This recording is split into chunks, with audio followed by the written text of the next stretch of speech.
esse é o nosso primeiro Bem Casados do ano. E nós vamos, assim, aos poucos, desmistificar a ideia que esse encontro aqui é só para os casais novos. Não é. É para todos os casais, independente da idade de casamento. É porque esse trabalho, ele começou, né, pastor Robinho, com a ideia dos casais novos, na sala de escola dominical e tal. E aí depois o pessoal começou a pensar que era só para quem tinha casado recentemente. Mas vou contar um negócio para vocês. Eu tenho 25 anos de casado, a gente já amadureceu em muita coisa, mas tem coisa que parece que a gente casou ontem, né? É ou não é? Tem casal aí que tem mais tempo do que eu, tenho certeza que de vez em quando o marido dá emburradinha, é ou não é? Emburra um pouquinho, vai para o quarto, fica uns 3 horas sem falar com a mulher, ou a mulher também dá uma embirradinha. Isso é coisa de casal novo, mas todos os antiguinhos também tem ou não tem? É, quem falar que não tem, viu aí, Letícia, mas o Ricardo, pensa no negócio, Dalberto de vez em quando faz um beicinho para a Ariane fica emburradinha com ele, é desse jeito. E tem mesmo, isso não muda, tem coisa que não muda, vai acontecer, né? O que a gente tem que ter a consciência que não pode ficar assim, não é verdade? Então, a ideia nossa é essa, nós não vamos falar nada que ninguém saiba aqui, mas a gente tem que sempre estar lembrando disso. Casamento é isso, o relacionamento é isso, a gente vive a vida de casado, cada dia é um aprendizado. No entanto, parece que a gente tem um problema aqui na memória, né? Na memória RAM. A memória RAM é aquela que passa, é a memória ROM. Qual que é, ô Lucas, você que é o homem da informática aí? A ROM é aquela que fixa, a RAM é a diária, como é que é? Parece que essa memória RAM aí, ela foge, né? E aí durante o casamento a gente esquece algumas coisinhas que... Aliás, a gente esquece até do juramento que a gente fez no altar, é ou não é? Né? Lá no altar a gente faz um juramento, no casamento. Na saúde, na riqueza, faltou dinheiro no casamento, a coisa pega, é ou não é? Pega. Quando falta dinheiro no casamento, aí o marido às vezes ficou desempregado por um tempo, a mulher começa a culpar que ele é preguiçoso, que não vai trabalhar, e etc e tal, né? Por outro lado, às vezes gasta um pouco mais além do que devia, e aí sucessivamente, só que a gente fica naquela, na alegria, na saúde, na doença, na riqueza, na pobreza, até que a morte o separe. E às vezes a gente está desejando que o outro, né, viva para sempre ao nosso lado, graças a Deus. Vamos aí, vamos colocar, eu coloquei aqui esse slide, mas o evento nosso é Bem Casados. Eu só coloquei porque é a apresentação que eu vou fazer. Aliás, o pastor Charles falou, eu escrevi esse livro, e no primeiro sábado desse mês, agora eu vou lançar o volume 2 do meu livro Casamento no Altar, tá? Então, esses aqui nós vamos sortear no final, né? Sorteio. São os últimos dessa edição lançada aqui. Para a honra e glória do Senhor, eu dei conta de vender 3.000 livros, Lucas. 3.000 unidades desse livro aqui, graças a Deus. Fiquei sabendo que teve gente que levou para a Irlanda, para a Espanha, para a Europa e os Estados Unidos. Alguém levou para mim, eu achei bom isso, né? Foi maravilhoso. Mas a ideia não é nem ganhar nada com isso, porque isso aqui na verdade não ganhei. Eu fiz foi almas para Cristo, foi pessoas edificadas, casamento edificado, e é isso. E eu quero dizer o seguinte também, né, antes da gente introduzir, nós somos aqui na igreja pastores de casais. Então às vezes o casal está passando por dificuldade, está passando por uma luta. Eu quero falar isso aqui antes, porque quando eu começar a palestra toda aqui, eu queria ir até o final e a gente encerra, até para não cansar vocês. Mas nós somos pastores, então às vezes alguém está com um problema, quer conversar, quer bater um papo, quer desabafar um pouco, quer chorar um pouco, a gente chora também junto. Marque conosco, nós temos o prazer de atender vocês. Eu tenho visto muito casamento começar, aí o casal novo começa a enfrentar dificuldades tão relevantes no casamento, não procura por vergonha, por às vezes não querer expor, não querer conversar, quer resolver tudo sozinho, não participa de mulher única, como é o Márcio, né, Silvana? E aí não faz curso para aprender. Nós temos os cursos aqui, nós vamos falar um pouquinho sobre os cursos depois, MMI. Então, não procura ajuda. Quando a gente vai ajudar, que nos procura, parece que a coisa já está num patamar difícil de contornar. Então não permita isso no casamento de vocês. Deu alguma situação, nos procure. Nós temos, eu e minha esposa, nós estamos cuidando de vários casais aqui. Se a gente não conseguir, pela quantidade de pessoas, a gente vai buscar a ajuda de outros pastores. Tem os casais aí dos cursos também, Luciano, Uso, todo mundo pode nos ajudar. E nós temos o prazer de ajudar vocês. Principalmente aí quem está começando agora, o casal que casou hoje, né? Coisa maravilhosa. É isso aí. Então, Deus abençoe e pode contar conosco para toda e qualquer situação. Depois eu vou deixar meu WhatsApp aqui. Quem desejar depois falar comigo, no particular, conosco, nós teremos a alegria de estar falando com vocês. Então, casamento no altar, na verdade, é um tema do meu livro, é o meu canal no YouTube. Nós temos um canal lá, tem mais de 1000 mensagens com apenas 2 minutos de duração. Não passa disso, é religiosamente 2 minutos. Quem recebe aqui os links? Vixe, tem muita gente que recebe link do casamento no altar. Bênção, né? Então divulga, gente. Pelo amor de Deus, ajuda a divulgar esse negócio aí, né? Estamos já com 104 mil acessos, Cristiane. 104 mil acessos. Isso é bom, né? Significa que as pessoas estão procurando ajuda. Pois bem, então vamos lá. Casamento. Essa aqui é a minha família, só para apresentar para vocês. Eu gosto sempre de apresentar as minhas mulheres, né? Viu que eu sou o bendito fruto entre as mulheres, né? E engraçado que eu quando eu era lá na minha casa, dos meus pais, eu sou o único filho homem. Eu tenho só irmã mulher, pensa um negócio desse. Ainda bem, Éder, que eu sou um homem de fortes convicções, né? Cresci no meio das mulheres, graças a Deus, nasceram aí 2 filhas maravilhosas. Uma completou agora 21 anos de idade, a outra completou 12 anos de idade. Graças a Deus, a família que Deus me deu é uma família abençoada. Mas vamos lá. No pensamento de vocês, o que é um casamento? Qual que é a ideia de casamento? Casamento é um contrato ou uma aliança? É uma aliança. Mas é uma aliança porque vocês acham que é aliança ou porque vocês têm convicção que é uma aliança? Mas às vezes parece que é um contrato, é ou não é? Às vezes a gente assemelha, a gente até fala, muitas vezes, que o casamento é uma aliança. Mas a gente não sabe o conceito disso conforme deve ser. A gente pensa que o casamento é um contrato. Então a gente pensa que o casamento é um contrato que a gente firmou lá no cartório, na verdade o registro civil, e a gente pensa que as partes, evidentemente, que cada um, tanto o homem quanto a mulher, ele tem uma responsabilidade no casamento, tem ou não tem? Cada um tem uma responsabilidade, mas o casamento é uma aliança. Agora nós precisamos aprender o seguinte: qual que é a diferença da aliança e do contrato? Porque às vezes a gente pensa que é um contrato, onde se um não cumprir as cláusulas que constam nesse contrato, o outro não tem obrigação de seguir, não é? Não é assim que acontece mais ou menos? Não, você está chegando do trabalho, você não me deu um beijo, eu também não vou te dar. Isso acontece na casa de vocês? Lá em casa acontece. De vez em quando minha esposa falou assim, há bem pouco tempo atrás, todo dia você chegava e me dava um beijinho. Né? Aí eu falo assim, é verdade, você também me chegava e me recebia com um beijinho. Aí como ela não faz, eu não faço. Está errado, não está? Não, casamento é uma via de mão dupla, e a gente não pode ficar esperando que o outro vá fazer para a gente fazer. E não é só nesse aspecto não, é em todos os aspectos da vida conjugal. O relacionamento, ele deve ser pautado nessa via de mão dupla. Olha só, o que é um contrato? Contrato é um acordo bilateral, ou seja, é um bilateral entre 2 pessoas, totalmente, olha só, presta atenção nisso, totalmente depende do desempenho do acordo sobre o contrato. Se uma parte falha, a outra não tem nenhuma obrigação de cumprir o seu compromisso e não está mais ligado pelos termos deste contrato. Isso é um contrato, formalmente dizendo. Lá no direito civil, é isso que o contrato vai dizer, que é o contrato.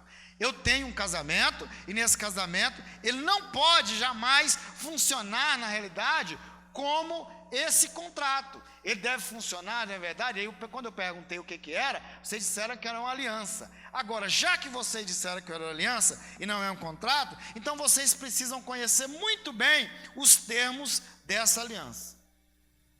Agora, quando eu for falar os termos da aliança aqui, preste atenção se você está cumprindo os preceitos que são inseridos na aliança. Olha o que é aliança. Aliança é um compromisso, o quê? Está com onde ler aqui?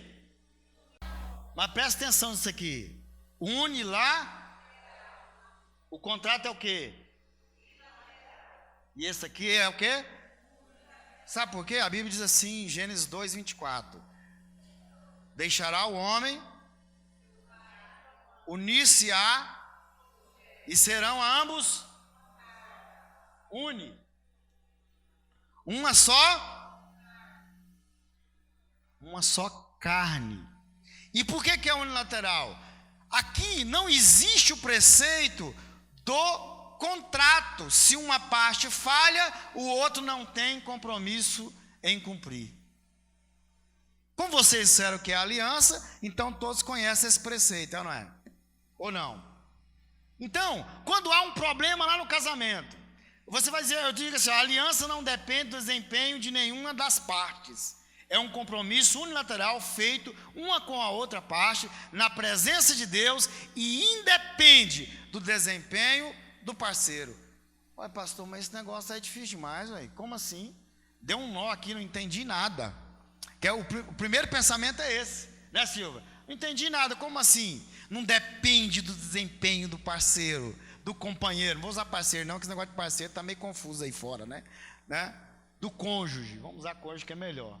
Negócio de parceiro não dá muito certo. Então, quando você coloca assim, que o relacionamento, o casamento é unilateral e que não depende do desempenho do parceiro, é porque isso depende dos dois no mesmo pensamento, na mesma ideia, entendendo que a união de vocês é uma coisa só.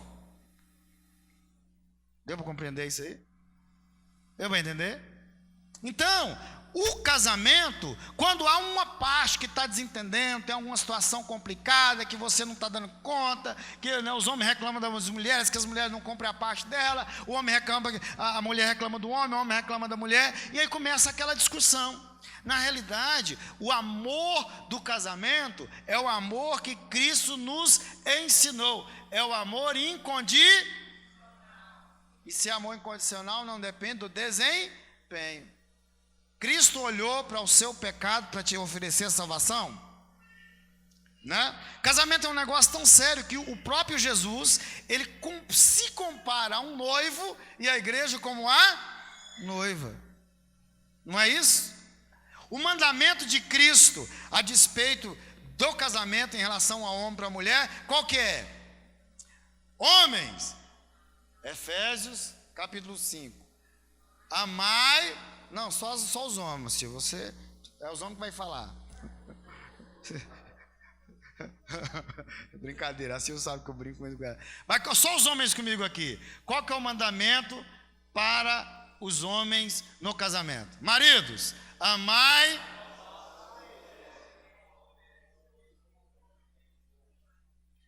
Amai como amor, une lá, depende do desempenho dela, depende do desempenho da mulher. As mulheres estão doidinhas para falar que não, né? Depende do desempenho da mulher, porque é o seguinte: amai vossas mulheres como Cristo amou a igreja. Aí, João, Cristo amou a igreja como? Dando a vida por ela. Quantos machos aí estão dispostos a dar a vida pelas suas esposas? Se possível, morro pela minha mulher. Olha, vocês estão rindo, gente. Vocês têm que glorificar a Deus, aleluia. Quantos? Né? Tem marido que às vezes a mulher faz um negócio, embirrou com ele, ela vai para algum lugar e fala: meu bem, passa aqui, me pega. Não pode. Às vezes até pode, inventa uma desculpa que não pode, né? Não estou podendo não, estou enrolado aqui no trabalho, dá um jeito. Pega um Uber aí, mas é porque está com raiva, não quer ir lá fazer alguma coisa por ela. Mas a Bíblia aqui, Cláudio, está dizendo o seguinte: olha, Cláudio, você tem que amar a Cássia como Cristo amou a igreja, independente do desempenho dela.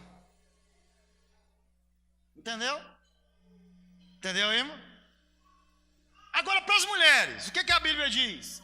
O casamento é uma aliança. Mulheres, sejam submissas a vossos como ao.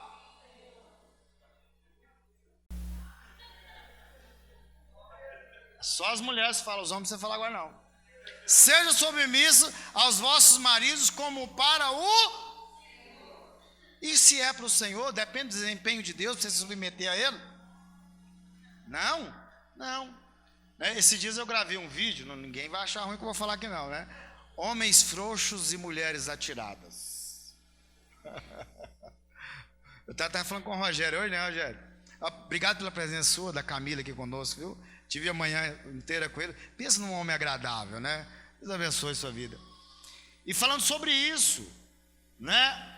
As mulheres precisam compreender o conceito da submissão aqui. Não é submissão, não é de subjugação, não é de humilhação, não é estar debaixo dos pés, não. Primeira coisa que tem para você compreender é o que a palavra grega, lá na escrita de Paulo, está dizendo que é submissão. Submissão é uma missão conjunta. É uma missão conjunta. Viu, Johnny? É uma missão conjunta. Eu já até falei um dia aqui no encontro de casais nossos aqui. Quando um general passa uma missão para um chefe de uma corporação, né, um capitão ali, ele recebe uma missão. E a guarda que está com ele está submisso à sua missão. Então é uma submissão. Todo lar precisa de ter um líder, é ou não é? O menor núcleo social precisa ter um líder. E esse líder recebe uma missão. Você, homem, é sacerdote na sua casa. A mulher precisa compreender o seu papel dentro do lar. Não é aquele papel de manda e obedece. Não estou dizendo que é isso não. Pelo contrário, olha, é uma atitude de completação, de completude, de união, de laço, de uma pessoa, um casal que vai se sentar, aí vai discutir os problemas da família. Tem casal que tem dificuldade de falar o que é que ele não está gostando na mulher. Não, vou falar para minha mulher não, porque senão ela vai subir no Luiz XV aqui, né? No tamanho que a briga está armada. Não tem liberdade. Quantos casais que eu vejo, eu estou falando isso aqui, de coisas que eu ouço todo dia. Né? A mulher, o homem não tem coragem de contar para a mulher a dificuldade que ele está tendo com ela no casamento. O casamento vai ficando doente, né? O homem não tem coragem, a mulher também não tem coragem. Não, eu vou falar com meu marido, não, meu marido é bravo demais, ele não entende desse jeito, ele não vê dessa maneira. Mas por que isso? Porque na realidade está funcionando o casamento como um contrato, está dependendo do desempenho do outro para o casamento sobreviver. É ou não é? Mas aqui o que nós aprendemos é que o casamento é uma aliança. Aliás, a gente tem até um símbolo de aliança, que é um símbolo, né? Que é uma esfera, não tem começo e nem fim, é um círculo que não tem início nem fim, é uma coisa só. Isso é casamento. O casamento que eu tenho a capacidade de me doar por essa relação, de me entregar por essa relação, de me dar por ela, de fazer com que ela funcione da melhor maneira possível, dialogando, conversando, passando as contas em casa. Minha esposa de vez em quando ela me cobra, traz lá a lista das nossas dívidas, do que você está ganhando, para eu saber quanto que vai sobrar para eu gastar. E é verdade, ela está rindo aqui, mas é verdade, né? Eu falo, não vou trazer não, porque você não pode gastar nada. Né? Mas o que tem que ter a ver? Tem que ter essa conversa, sim. Tem que ir lá saber quanto que o marido ganha, quanto que ele gasta, quanto que pode gastar. Você quer alegrar uma mulher, dá um cartão de crédito com limite bom na mão dela. Mas antes dela começar a gastar, você vai lá e bloqueia. Não, faz isso não, pelo amor de Deus. Então, o casamento é uma aliança. Mas quantos aqui estão dispostos a dar a vida por essa relação? Quantos? Ninguém, gente. Quem falou glória a Deus aí? Fala de novo aí. Amém, gente? Muito bem. Agora você vai virar para sua esposa aí, ó, seu marido, vai falar para ele: estou.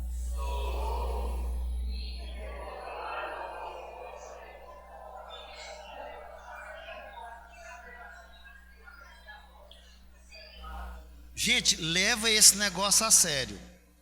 Esse negócio de casamento até que a morte separe é verdade.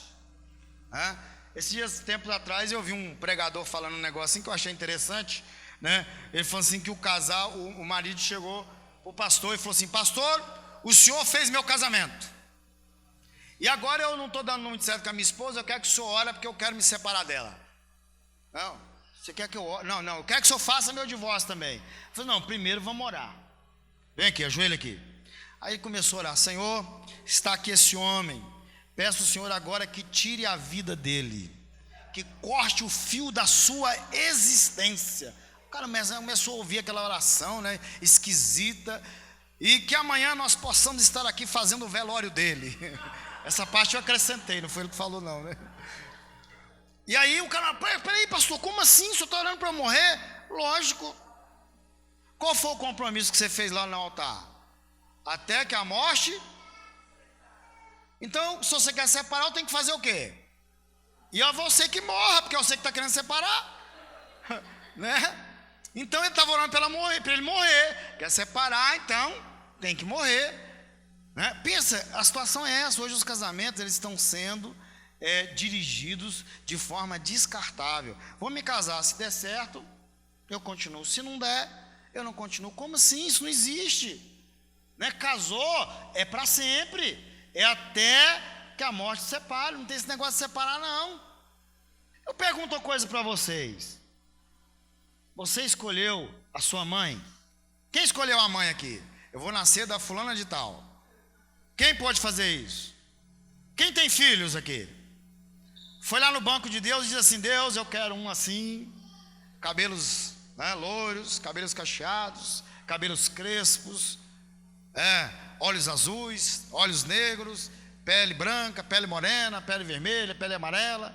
Até que cabelo hoje o povo até escolhe, né? Mas para nascer não. Ninguém escolhe. Agora eu pergunto para você: quem escolheu a sua esposa? Quem escolheu o seu marido? Quem? Quem falou que foi Deus? Foi não. Não dá culpa para Deus nessa coisa não. Você que não imputa essa responsabilidade para Deus não. Para com isso. Não. Eu creio em determinadas exceções em que há uma situação específica, em que há um momento ali que parece que Deus escolheu, mas a escolha não é de Deus. A escolha do seu marido, a escolha da sua esposa é responsabilidade sua. Quem escolheu foi você. Até porque você está falando que Deus escolheu, depois você resolver separar, você está enrolado. Mas não foi Deus. Quem escolheu a Eliane para casar fui eu. E ela me escolheu. Por isso que ela tem que me atolerar, né? Tem que me aguentar agora até, né? Mas foi você que escolheu. Agora Deus vai proporcionar, vai aprovar, vai abençoar o seu relacionamento. Isso depende de você. Permanecer casado é uma decisão sua. Amar é uma decisão, gente. Eu decido amar. A Bíblia diz em Eclesiastes capítulo 9 que o homem não conhece nem o amor nem o ódio, tudo passa pela sua face. Isso quer dizer o quê? Que é uma decisão. Eu decido amar, eu decido odiar. É uma decisão minha. Ou não?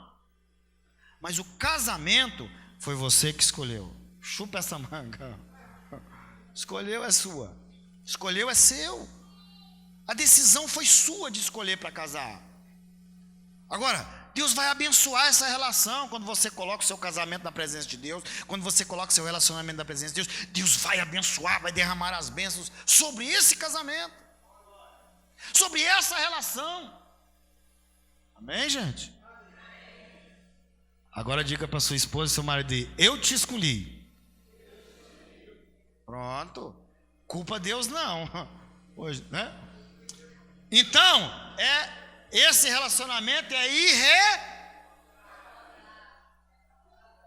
irretratável. Mas não passa para os seus herdeiros. Isso é coisa lá no Velho Testamento, né? Contrato é assim. Amém, gente? Prova de amor. Amar não é só dizer eu te amo. Amar é provar isso todos os dias. Quantos homens, vou perguntar para os homens aqui. Quantos homens já ouviu a esposa dizer assim: você não disse que me ama hoje? Ninguém. Nenhum homem que ouviu a mulher dizer: olha, a minha fala, você não me falou que me ama hoje não, né? E quantas mulheres já ouviu dos maridos dizer: você não disse que me ama? Já ouviu, Helena? Desse jeito, né? Mas o que nós temos que tirar de lição disso aqui? Duas coisas. A primeira é quando nós estamos reivindicando, presta atenção nisso, o casal, tudo que eu falo aqui é para o casal. Quando no casamento, uma das partes, ou o marido ou a esposa, está dizendo: você não disse que me ama hoje, ou você não disse que me ama. O que está acontecendo?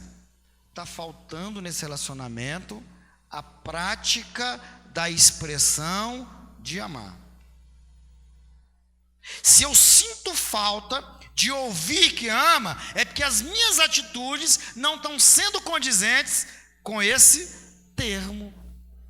Amar, todos os dias você deve expressar o seu amor, não é com palavras, porque se você estiver expressando para a sua esposa, para o seu marido, que o ama, a palavra em si não vai ter muito significado.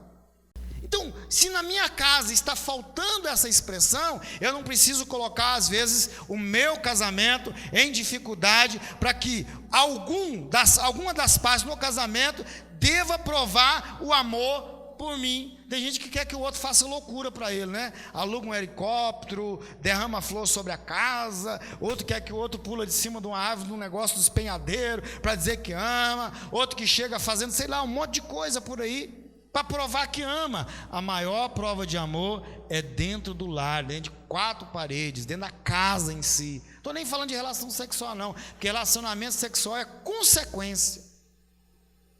Tem que ser consequência. Relacionamento sexual entre o casal deve ser consequência do amor um pelo outro. Concorda ou não?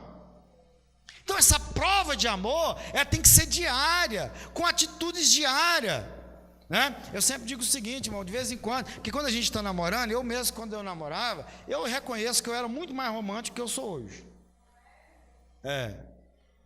Aposto que alguns homens aí vão se identificar comigo agora, né? E algumas mulheres vão dizer, até que você não está muito ruim não, né? Eu reconheço que eu era muito mais romântico. Gente, na minha época de namoro, aí para os mais novinhos, aí tem uns da minha idade aqui, não tinha celular não existia celular não, né? A gente usava, sabe o que é? Aqueles cartão, primeiro eram as fichas, né? Que as fichas de orelhão, alguém já usou isso? Né? Por incrível que pareça, eu sou dessa época. Aí você colocava, antes de vencer os 3 minutos, dava aquele barulho assim, né? Aí você tinha que tocar outra ficha. Eu andava com um bolso que fazia até volume assim, ó, de ficha, para ligar para ela. Aí depois veio a evolução, veio o cartãozinho, né? Você comprava ele com tantas fichas, lá teve um que tinha 42, não sei o que lá. Aí você colocava, unidades, né? Aí você colocava lá, parece que a gente conversava tanto, que o negócio parecia que fazia assim. Eu tinha coleção daquilo, assim, de cartão, tanto que eu conversava no celular.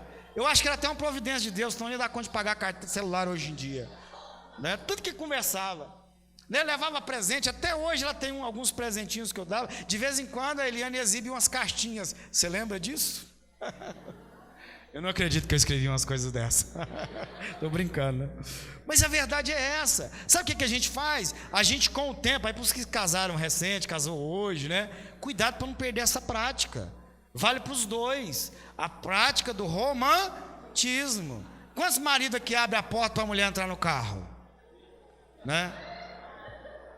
O Valdir faz isso. Eu confesso que eu não faço, não. Mas é claro que não é só isso. Mas o casamento, ele tem que ser regado. O pessoal empolgou aí, né? Tem gente que está se cobrando já ali. Então, o casamento tem que ser regado nisso aí. A prática do romantismo. Romantismo. Vai lá, vai do trabalho, compra alguma. Tem gente que... Eu tenho uma palestra que eu falo sobre a questão que a casa da gente deve ser o nosso porto seguro, né? Onde a gente vai chegar para o descanso, para aliviar as tensões do dia a dia e tal. Mas o que acontece? Tem casais que eu já vi gente testemunhar isso, que eu estou falando de coisa que eu já ouvi. Então, estou citando coisas aqui que eu já ouvi, de homens ou mulheres que saem do trabalho e pegam o caminho mais longo para demorar a chegar em casa, né? Fica até orando, Senhor, que tem um engarrafamento ali na frente, que o sinal demora a abrir e tal, para demorar a chegar em casa. Porque quando chegar lá, a coisa vai pegar. Acabou o gás. Só que casamento, por incrível que pareça, tem que ser o melhor lugar para se viver na terra. Tem que ser a sua casa. Eu sempre tenho falado o seguinte: eu posso trabalhar com filhos, né, com os filhos, com a família de modo geral, mas se os casais estiverem bem aparamentados, estiverem bem trabalhados, a sua família vai bem. Eu sempre faço, as minhas filhas, de vez em quando, eu abraço a minha esposa na frente dela, dou um beijinho na frente delas, para elas perceberem que isso tem que ser uma prática dentro do lar. Um dia ela vai se casar e que isso seja familiar para elas, que isso seja familiar, né? Elas têm que perceber que eu amo a mãe delas, elas precisam perceber que eu tenho carinho pelas mães delas. Tem que saber também que de vez em quando eu brigo um pouquinho na frente dela para saber que não é só flores, tem também espinhos. De vez em quando a gente dá uma desentendida, nem que for para encenar. Não, a gente não encena não, estou brincando. Às vezes a gente briga mesmo. Mas tem isso. O importante não é a gente discutir, discordar. Isso é normal no casamento. O problema é que isso não pode prevalecer. Isso não pode ser maior do que o amor, não pode ser maior do que a atenção, não pode ser maior do que o carinho, não pode ser maior do que o romantismo. Pode ter as divergências, até as discussões, mas deve sempre prevalecer o amor. Amém, gente? Olha aqui. Quem já usou a frase assim: você não muda mesmo, viu? Alguém já falou isso pro cônjuge aí? Silvio, não fica revelando tudo não, viu, Gessilão? Né? Você não muda mesmo. Existe um negócio que acontece muito com os casais mais jovens, né? Quando se casam, os casais mais novos tem a chamada lá crise de fusão, né?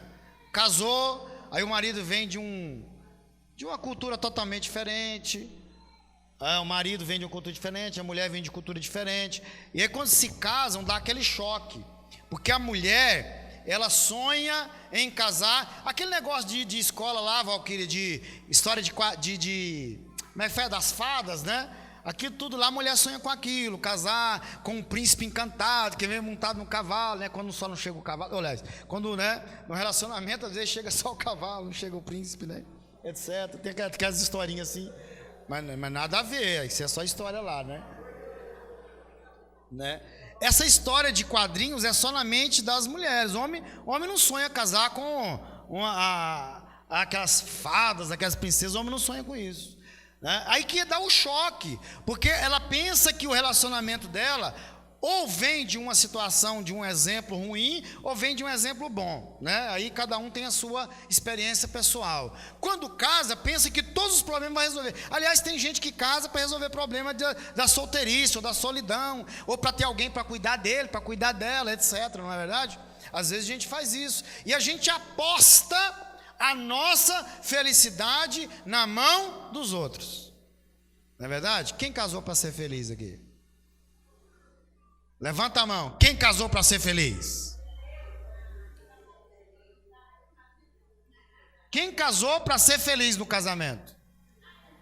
Aí, muita gente casou para ser feliz. Só que o difícil disso aí, Thales, é a gente apostar a felicidade na mão do que a gente nem conhece direito, não é? Porque o namoro é a fase de fingimento, né? O namoro não é a fase de fingimento? Quem falar que nunca fingiu nada no namoro aqui, eu vou orar para você, para Deus repreender o espírito da mentira. Namoro é a fase do fingimento, gente. Você finge aquilo que você não é e que pretende um dia ser, mas nunca consegue chegar lá. Então é a fase do fingimento. Quando você fica noivo, você começa a revelar algumas das suas expressões que depois elas vão ser atenuadas, né? Aí quando você casa, você auto se revela, né? Porque o sentimento do casamento é que você tem propriedade do outro. Na verdade, isso não é uma verdade. Você não tem propriedade de ninguém. O casamento, ele tem que ser a pura expressão da verdade. Então ninguém pode casar para ser feliz. Você tem que casar para fazer o outro feliz. O caminho não é ida, é vinda, né? Eu vou casar para tornar a Eliane feliz. Porque quando eu penso assim, eu vou fazer de tudo para ela ser feliz. É igual a história de casar para viver um grande amor. Quantos casaram para viver um grande amor? Todo mundo pensa que eu caso para viver um grande amor. Não. Eu caso para fazer com que a pessoa que eu escolhi, não fui Deus, que eu escolhi para casar com ela, viver um grande amor. Quando você pensa egoisticamente que você casou para ser feliz e casou para viver um grande amor, você está arriscando toda a sua vida na mão de alguém que você ainda não pôde experimentar a sua vida para poder confiar na mão dele ou dela. Ou não é assim que funciona? É desse jeito, experiência própria, né? 25 anos já deu para entender um bocado de coisa. Eu só não consegui entender algumas coisas, né, da mente feminina, mas tudo bem. Ainda bem, isso já é mais difícil mesmo. Mas é essa a grande maravilha do casamento. É uma mente feminina, uma mente masculina, pensando diferente, mas se ajustando para viver uma vida plena e fazer o outro ser feliz e o outro viver um grande amor. Eu vi uma plaquinha esses dias no Instagram, alguma coisa assim, 2 setinhas assim, né? Razão e felicidade. Ou se é feliz ou se tem razão. Então, se você quiser feliz, pega as suas razões, né? Coloca no bolso. É melhor conversar e acertar um ponteiro, né? Colocar na balança tudo que está arriscado, se você quiser ter a sua razão. Aí seu casamento vai começar a dar certo. E aí entra essa questão aqui, né? Por que o Rogério quer mudar a Camila? Né? Eu estou usando nomes aqui só para exemplificar, não é? Por que a Camila vai mudar o Rogério? Por que a Ariane vai mudar o Adalberto? Por que o Adalberto quer mudar? Não tem jeito, né? Às vezes você começa a falar, Deus, muda o meu marido. O pastor Fabiano ora aqui para Deus mudar meu marido. Ele não vai ter jeito, né? Deus muda sim as pessoas devem se entregar para essa mudança, aí ele vai mudar. Mas se a pessoa não quiser, ela não muda. Quando você casou, você deveria ter conversado sobre tudo isso. Agora casou, não é hora mais de falar sobre isso, né? Eu não estou aconselhando ninguém que vai casar aqui, eu estou aconselhando só casais. Agora vocês têm que conviver e adaptarem o seu estilo e o seu modo de vida. Tem que adaptar. Você não vai mudar. Tem gente que fica assim, você é igualzinho ao seu pai, é turrão, olha lá, ó. Você é igualzinho à sua mãe. Quando eu te vejo falar, é a mesma coisa de ver a sua mãe falando. O que é isso? Né? A gente não pode levar as coisas para esse lado. A gente não vai conseguir mudar. Agora, a gente em si, eu preciso reconhecer que eu devo mudar. A mulher precisa reconhecer que ela deve mudar em função de quê? De um bom relacionamento. Tem gente que diz que não muda. Eu não mudo, não. Eu nasci assim, eu cresci assim. Gabriela. Tem uma música assim, não tem? Eu nasci assim, eu cresci assim. Vou morrer assim. É o Gabrielão da vida, né? Gabrielão e Gabrielona. Vou morrer assim. Não. Já viu aquela história de pau que nasce torto, morre torto? Não. Jesus pode endireitar, mas depende da minha disposição para isso. Nada vai mudar na minha vida se eu não tiver disposição para isso. Nada muda no meu casamento se eu não tiver disposição para isso. Os dois. Eu vou falar uma coisa para vocês. Seríssima. Alguém conhece esse símbolo aqui? Esse do meio, né? O do meio, né? Do meio. Alguém conhece? E como é que é o tema lá? Ligações? Gente, eu estou impressionado como que esse instrumento aqui, que é bênção na vida da gente, a gente resolve, eu como profissional hoje, eu recebo documento, eu recebo petições, eu recebo todo tipo de informação, dados, fotos, um monte de coisa por aqui. Resolvo muita coisa, Cláudio, por isso aqui. Às vezes, determinadas situações você gastaria dias para resolver, aqui resolve. Isso aqui é benção. Mas muita gente tem transformado isso aqui em maldição na vida e no casamento. Muita gente, mas muita gente boa. Eu já vi gente falar assim: pastor, liga para minha mulher, pelo amor de Deus, pede a sua esposa para ligar para ela. Marido, pastor, mulher, liga para o meu marido. Ele chega do trabalho, ele já chega no celular, ele senta lá, começa a conversar, conversa com todo mundo, menos comigo. Chega final de semana, vai para o restaurante, a gente já entrega um celular na mão dos filhos, cada um fica com um e a gente só para comer e olha lá, é comendo e... Quer dizer, a gente está transformando um instrumento que poderia ser um instrumento de bênção na nossa vida em maldição. Esses dias uma pessoa estava no encontro de casais e falou isso para mim: passou a estranha aí do diabo. Não, o diabo usurpou, não é negócio de diabo não. Não tem isso. É você que está transformando isso aí num instrumento do diabo, só que o pior está na sua mão.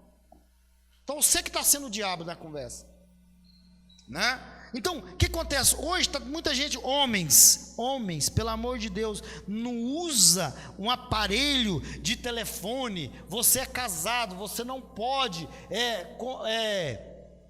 conversar com mulheres que não é a sua pelo celular. Cara, não estou dizendo que você não tem que tratar de assunto profissional, isso às vezes é necessário, tem que saber lidar com isso, evidentemente, conversar coisas sérias, mas quando você receber um oi e uma mensagem que insinua alguma coisa, chuta que é macumba.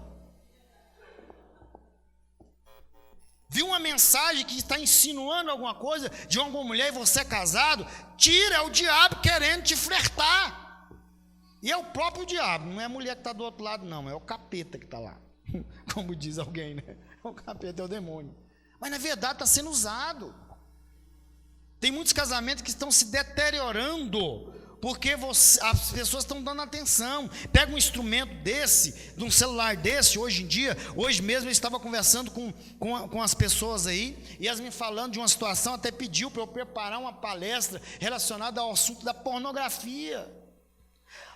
O aparelho em si não tem nada a ver, mas hoje o acesso à pornografia virou um negócio esquisito. Redes sociais, os casais não estão sabendo lidar com rede social.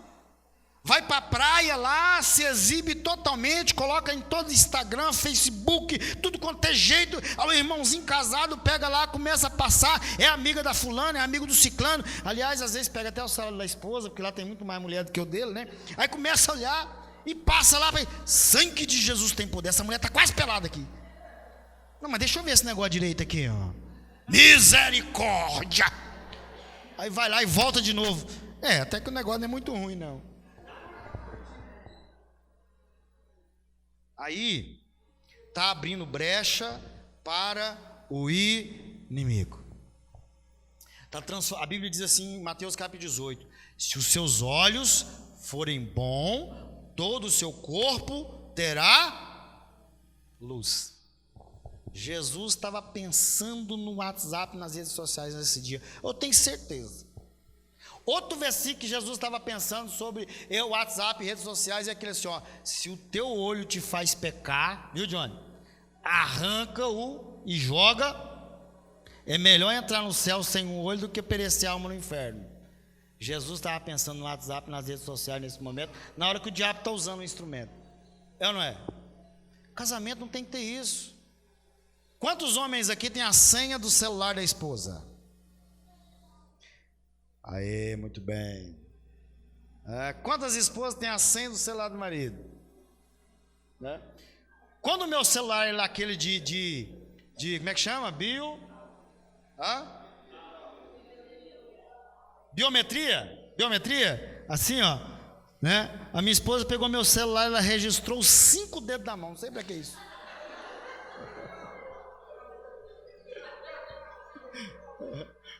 Falei, não, já fica com esse aí para você, me dá outro. Né? E aí, de vez em quando, eu estou assim, olhando minhas redes sociais lá, Ricardo. Aí, alguma pessoa que eu já era amigo está pedindo amizade. Eu falo, mas não estou entendendo. Aí eu vou examinar, o amigo foi excluído. Mas por quê? Ela que excluiu. Mas sabe de uma coisa? Eu acho isso bom, sabe por quê? A minha esposa está cuidando da minha integridade, da minha mente, do meu coração. Ela está cuidando de mim. Ela está cuidando de mim. Se existir uma brecha para eu pecar, ela ajudou a remover. Eu faço isso com ela também, por vingança. Na verdade, lá não tem o pessoal pedindo amizade, eu escolho quem são os amigos dela no negócio. Mas na realidade, né, apesar da brincadeira que é verdadeira, a gente tem que pensar o seguinte: essa compatibilidade de redes sociais hoje tem que ser alimentada pelo casal mesmo. Lá em casa, o meu celular, o da minha esposa e das minhas 2 filhas, a senha é a mesma. Inclusive, se você descobrir a minha, você sabe a delas todas, né? É desse jeito que funciona. Nosso celular fica lá em cima da mesa, pega a hora que quiser, vê a hora que quiser. Não tem segredo, isso é verdade, não é, amor? Confesso, deixa alcançar a misericórdia. É desse jeito. Você tem que ter essa transparência no casamento. Tá? Tem um casal esses dias, viu, Vinícius, que estava lá, a mulher falou assim: não, meu marido, ele chega do trabalho, coloca o celular no bolso, até a calça para lavar, ele que tem que tirar as coisas do bolso para lavar, não deixa eu pegar no celular de jeito nenhum. Como assim? Não transforme aquilo que é bênção na sua vida em maldição na sua vida. O seu casamento é preparado pelo Senhor Jesus. Tudo bem que a escolha foi sua, mas Ele vai abençoar a sua vida e o seu casamento. Investir no relacionamento. Quantos estão enxergando um buquê aí de flores, ó?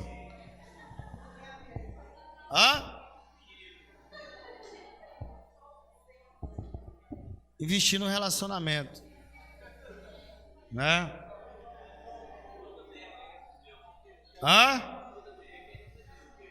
Fazer, olha, se você der um buquê, viu, Adalto, para Estela, se você der um buquê de rosa, a minha esposa não gosta de flores, sabia? Não é que ela não gosta, deixa eu corrigir, ela prefere outra coisa. O que eu estou falando dela aqui é verdade.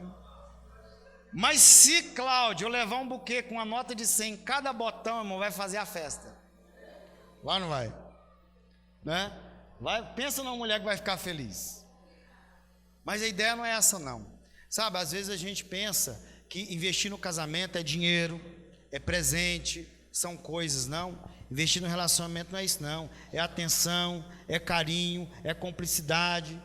Irmão, se não tem dinheiro para ir para a praia, para a Europa, vai no Parque Flamboyant, no Parque Vaca Brava, irmão. É ou não é? Não, é Mutirama não, né? Não dá ideia não. Olha só, vai lá, invista no seu relacionamento. Vai fazer um passeio com a sua esposa. Tem filhos atrapalham. Irmão, sogra e sogro, né, ajuda muito com os filhos. Deixa lá um pouquinho. Vai dar uma saidinha, pega um dia à tarde, vai passear, vai tomar um sorvete, vai fazer alguma coisa, pega uma noite, vai comer uma pizza, vai comer uma pizza juntos, não tem problema não. Ou então sai daqui, irmão, vai lá em Campinas, na loja da Cássia. A Cássia tem uma loja, gente, vocês não acreditam, o ambiente mais romântico de Campinas é a loja deles. Estou só fazendo propaganda não, eu fui lá.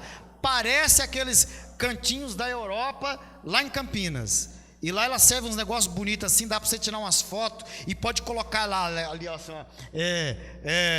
sei lá, Londres, pode colocar, tem até a foto de Londres lá. Pode colocar lá, ninguém vai saber que não é lá mesmo. Leva lá para tomar um lanche, sai com a esposa, faz alguma coisa. Irmão, compra uma caixinha de salgado, leva um lençol, estende lá no Vaca Brava, no Parque Flamboyant, faz um piquenique, é ou não é?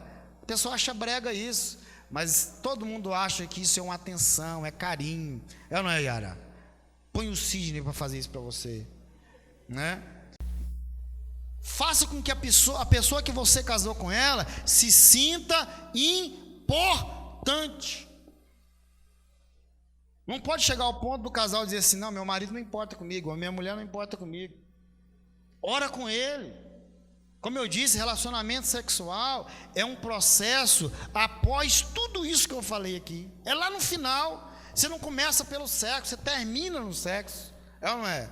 Até porque a visão é diferente. No relacionamento sexual, né? O homem é numa condição, a mulher na outra. A mulher é carinho, é contato, o homem é visão, é aquele negócio, né? Alguém disse que o homem é igual fogão a gás, né? Fala que é fogão a gás. Ainda mais aquele que tem aqueles estralinhos, você liga assim, fogo pegou, né? Fogo pegou. Homem é assim, até assusta, né? Mas já deu nem tempo. Tudo bem que depois dos 50, né, Woods? Depois dos 50, a coisa muda. Eu não cheguei lá mesmo, né? Vou esperar. Então, já a mulher não. A mulher é fogo, né? Que é fogão a lenha. Esse pensamento não é meu, não, eu li, né? É fogão, mas a prática é essa. É fogão a lenha. E às vezes a lenha está molhada. Da chuva. A lenha está molhada. E para acender dá um fumaceiro danado. É ou não é? É por aí. E o negócio não faz. E como o fogão é a gás, o gás vai acabando. Mas por quê? Porque não houve uma preparação. Não adianta o homem querer chegar em casa depois de um dia de trabalho, cansado, tal, vou chegar lá em casa. Você vai dançar, irmão. Você chegar lá não vai ter nada preparado para você. Não. Relacionamento sexual começa de manhã, você ir para o trabalho sem nada acontecer, né? Sem nada acontecer. Você já começa romântico no meio do período. Olha, tem gente que gasta tempo mandando mensagem para todo mundo, mas não manda uma mensagem de WhatsApp durante o dia para a esposa. Amor, eu te amo. Prepara aí que eu estou chegando. Aí a mulher responde, pode vir quente que eu estou fervendo. Mas não, às vezes a gente não encontra isso, porque não tem preparação, né? Orar. Eu gosto de falar isso, que o casal tem que orar junto. Quantos casais oram juntos aqui? Direto, sempre. Ou pelo menos uma vez na vida, pelo amor de Deus. Orar junto, né? Tem que orar junto. Quantos maridos aí já falou para a esposa que ajoelha aqui que eu quero orar por você, repreender todo o mal? Ou a esposa, né? Ô esposa, ajoelha aqui que eu quero orar para você. Não, não é arrepender todo o mal, não, é só brincando, né? Ajoelhar e orar. Para conhecer, não precisa orar agora não. Orar, pedir a Deus para abençoar. Às vezes a gente percebe, e nós, principalmente nós pastores que cuidamos de casais, a gente percebe a aflição de todo mundo, mas não percebe o nosso marido ou a esposa que está sofrendo dentro de casa. Às vezes a esposa está deprimida e o marido não está notando. Às vezes o marido está deprimido e a esposa não está notando. Porque a gente percebe os de fora. Vamos trazer isso para dentro de casa. Nós temos que começar dentro de casa, olhar no olho, saber que o cônjuge está sofrendo e nós somos responsáveis por melhorar a vida dele, a vida dela. Precisamos orar uns pelos outros. Não é só orar lá fora não, orar aqui dentro. Aqui dentro que eu falo é de casa, não é da igreja não. Lá dentro de casa. Orar pelos filhos, abençoar os filhos. Maridos é sacerdote. Eu falei esses dias aqui e vou repetir. Se o casamento falhar, se tudo dá errado, a culpa é do homem. Não estou sendo machista, não estou tendencioso para as mulheres achar bom não. Mas é isso, sabe por quê? Deus te chamou como líder dentro da sua casa. E se o líder falhar, tudo falha. É ou não é? É o homem mesmo. Eu chamo essa responsabilidade para mim. Se eu falhar na minha casa, a minha esposa vai falhar, a minha filha vai falhar, mas o responsável sou eu. Eu sou o líder lá. A Bíblia diz que o homem é a cabeça do lar. Tem que ter essa compreensão. Ele é o líder. Um dia uma irmãzinha engraçadinha falou assim, pastor, o homem é a cabeça, mas a mulher inteligente é o pescoço. Por quê? Porque vira para onde quer. Né? Mas na prática um completa o outro, não é? Um completa o outro. Quando a gente fala dessa questão do relacionamento sexual, por exemplo, que eu estava falando, até na hora da relação sexual tem que orar.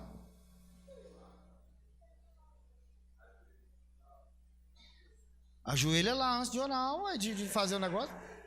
Qual que é o problema? Está vendo que a gente assim, não estou dizendo que você está espiritualizando coisa que não deve não, mas é porque a vida do crente é assim, é ajoelhar e orar, pedir a Deus seu misericórdia. Ou então desce fogo sobre o altar, Jesus. né? Quantos são assembleianos aqui? Levanta a mão aí, irmão. Quantos são pentecostais? Então tem que ter fogo no altar, é ou não é? Ué. Então é a oração que vai trazer o fogo para o altar. Mas às vezes o fogo está baixinho, né, Hudson? Até canta, né? Não, cantar não precisa não, só ora mesmo. Às vezes a música não é boa. Levanta, né? Eu não sei. Então, mas o que eu quero dizer com isso? Na prática é assim mesmo. Tudo na nossa vida deve ser colocado na presença de Deus. Até isso. Casais precisam conversar sobre isso. Eu vejo casais aí, por exemplo, que têm filhos, né? A esposa não fez a cirurgia porque era nova, não fez a laqueadura, lá o que tem que fazer. E o danado do homem morre de medo de fazer vasectomia. E não conversa sobre isso também não. Não vou fazer não, vai que estraga o negócio, não funciona mais, que não sei o quê. Né? Não tem nada disso, tudo é mito. Tudo é mito. Né?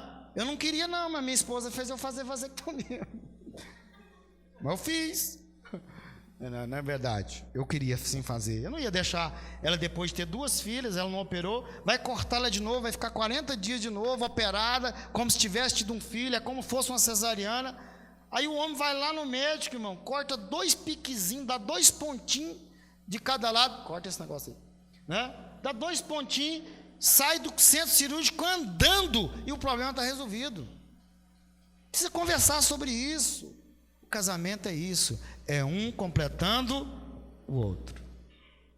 Investir no relacionamento é fazer com que o seu cônjuge se sinta bem nesta relação. E pequenas coisas fazem muita diferença na vida de qualquer casal. Pequenas coisas. Traduza isso para a vida de vocês e vocês vão ver o tanto que o casamento de vocês serão abençoados. Aí é que tá, às vezes a gente pensa que casou, está casado, não preciso conquistar mais a minha esposa, não preciso conquistar mais meu marido.